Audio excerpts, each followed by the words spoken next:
The first question was from Roderick from Palm Springs, USA. Is there a hope to correct synkinesis or contracture 2 or 3 years post Bell's palsy? The answer is yes. Synkinesis is quite a complex symptom. Let me show you one slide. Complications and residuals after facial palsy. And as you can see, the first one is pathological synkinesis. Well, the most widely accepted theory about the origin of synkinesis is that it's a miswiring, so incorrect regrowth of the facial nerve after the damage, and therefore when the nerve reconnects the wrong muscles, logically the signals are arriving at wrong muscles, and we want to close the eye, and the mouth corner, for example, twitches. So our theory, our opinion about this case is different. We think, and well, the results and our research and also results that our patients demonstrate have given us a possibility to conclude that the cause of facial synkinesis is not an aberrant regeneration, but it has different causes. That's why it is reversible. From our point of view, pathological synkinesis is a conditioned reflex. From our point of view, there is a certain process that starts to take place after the acute facial palsy had happened. Well, after the conduction block, when this facial nerve stops doing its work, the patient tries to produce some facial expressions on the affected side, but there is no result, no movement, no feedback. Why? Because the facial nerve is damaged. So the brain is trying, well, simply said, the brain thinks that its regular signals of regular intensity do not reach the muscles because, let's say, so to say, the muscles cannot hear the brain signals very well. So the brain starts to increase the intensity, and there is still no result. And it increases more and more and more until it reaches the maximum, but still there is no result. And as most of you have experienced, the time between the onset of facial palsy and the first signs of recovery can be anything from 2 weeks to 2.5, 3 months. And during this period, every time when the patient wants to close their eyes or smile or frown or do any other facial expressions, the brain is trying to shout, so to say, to the muscles. And this repeated task becomes a habit. And well, you have probably experienced when you do something with a very high intensity, some muscular efforts with a very high intensity, other muscles may become also involved, which we don't intend to. For example, if you look at the heavy lift athletes, when they lift their weight, if you have seen those faces, you can very easily see what is called a motor overflow. When one part of the motor cortex is very active, the excitation of the motor cortex spreads out to the adjacent areas and involves contractions of other muscles. So from our point of view, the synkinesis is formed following this mechanism. And with the repetition after the reconnection of the facial nerve with the facial muscle takes place, so the brain starts to receive feedback, receive positive reaction from the muscles. Okay, it may think, okay, I'm trying my best, I'm sending very strong signals to the facial muscles, and see, it now works. So never change your winning strategy. The brain solidifies this habit into what is called conditioned reflex. And the good news is that as any conditioned reflex, synkinesis can be reversed by negative feedback. And from the the question was synkinesis or contracture 2 or 3 years post Bell's palsy. Yes, with the method that we are using, that we have developed in our clinic, the time is not a critical factor. We have patients who have achieved quite a and amazing results, quite amazing results, even after 10, 20, or even 35 years post Bell's palsy. Angie from Malaysia is asking, I had Bell's palsy 15 years ago. I haven't healed completely, still suffering synkinesis till now. I would like to know how to improve my situation. Thank you. And the general idea is that, as we have heard already, synkinesis, it's a habit, so to say. And to change the habit, you need to replace it with another habit. Unfortunately, it's not possible to just switch off the habit, because actually the habit is a kind of dynamic mimetic patterns that have that are represented by physical connections between certain neurons in our brain, and those connections are physical. And to replace it with a new habit, we have to create a new habit, or so to, better to say, to remind your brain its old good habit of having symmetrical mimetic patterns, having symmetrical way to manage facial expression, to manage facial muscles, and to actually step by step to replace the old, the bad habit with a new good habit. And eventually, from disuse, the old habit will subside, and the new habit, or the well forgotten old good habit, will surface and take over your facial expressions. We have heard many times, use it or lose it. That is correct. And in our situation, in our rehabilitation programs, we use certain techniques, and namely we use the basic concept of facial relaxation to replace the old habit when our brain, consciously or unconsciously or subconsciously, so to say, tries to apply a lot of efforts to produce facial expression. This is actually exactly the opposite what we should be doing. I know it's counterintuitive. To produce facial expressions, you're trying very hard, but it's exactly the opposite what we should be doing. Because, as we will discuss later on, when you try very hard, when you exercise a lot of efforts trying to contract your muscles, you will see that inevitably the other muscles, actually the antagonists, will contract involuntarily and pull your muscles in the opposite direction, thus preventing you from doing the desired facial expression. I will show you now one of the slides which we have prepared. This one, as you can see here, it's called disrupted reciprocal inhibition of muscles antagonists. Okay, that's also one of the basic concepts of our theory. You can see that the patients here on this slide are trying to squeeze their eyes tightly, but the frontal muscle, which is indicated by the red arrows, is trying harder. It overpowers the muscle that squeezes the eye, and instead of moving the eyebrow downwards, it's pulling it upwards. So that's what is happening. And also the next slide shows you also the same thing, which is the most important, of course, for the most of facial palsy patients, the smile, asymmetry of smile. You can see that although the, let's say, good muscles, zygomatic muscles here, green buttons, are trying very hard. Here the green buttons, that arrows, trying very hard. The other muscles, the antagonists of zygomatic muscles, are trying harder, and therefore the corner of the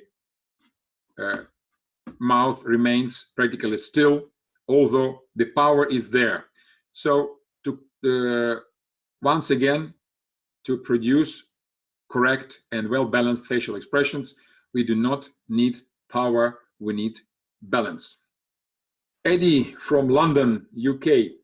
I have synkinesis after a facial palsy due to an ear infection. What can you do to help the synkinesis? Well, as we have discussed, Eddie, synkinesis is a habit. And the main, really the main aspect that leads to synkinesis is too much effort, what is called mimetic amplifier. Your brain is trying to overkill, to overdo each and every facial movement that you are intending consciously or unconsciously to do.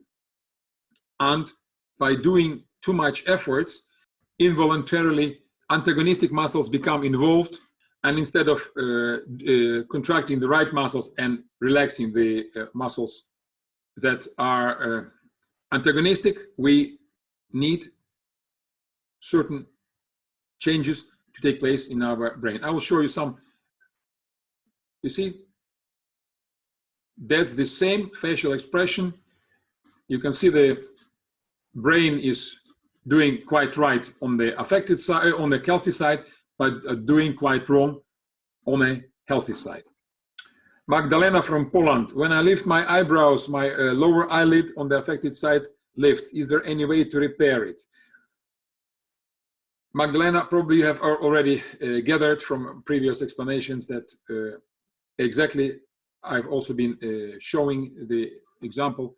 When you lift the eyebrows, the antagonist muscle involuntarily contracts, and that leads to contraction of musculus orbicularis oculi, which is circular muscle of the eye, which involuntarily pulls up your lower eyelid. And it is, yes, indeed, it is possible to change. Nikki from USA. How do you combat cross signals after feeling returns 5 years post-bells? I believe I have partly at least answered your question. And Nikki, we think, and we have all reasons to believe that cross signals, as if you mean cross signals by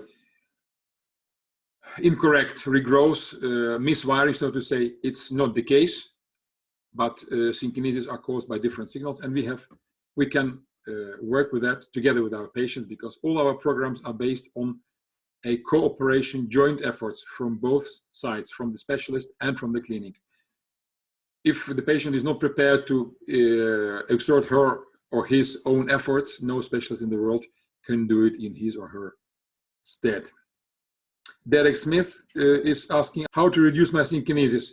Derek, also I have partly answered that question, but of course, if you want a magic exercise, that or one of it that would reduce synkinesis just by doing it, well, I don't know any of that, because the programs that we compose for our patients are multifaceted, and they have many aspects that have to be tackled, of which the most important is to return the habit of relaxation of your facial muscles. First, it is voluntary, and with repetition and time, the background relaxed state of your facial muscles becomes a habit, the same as it is for your healthy side.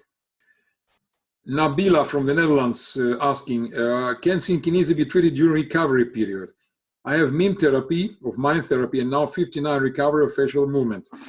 Mime-therapy is a modality which is of Mime-therapy in Dutch, which is very popular in the Netherlands.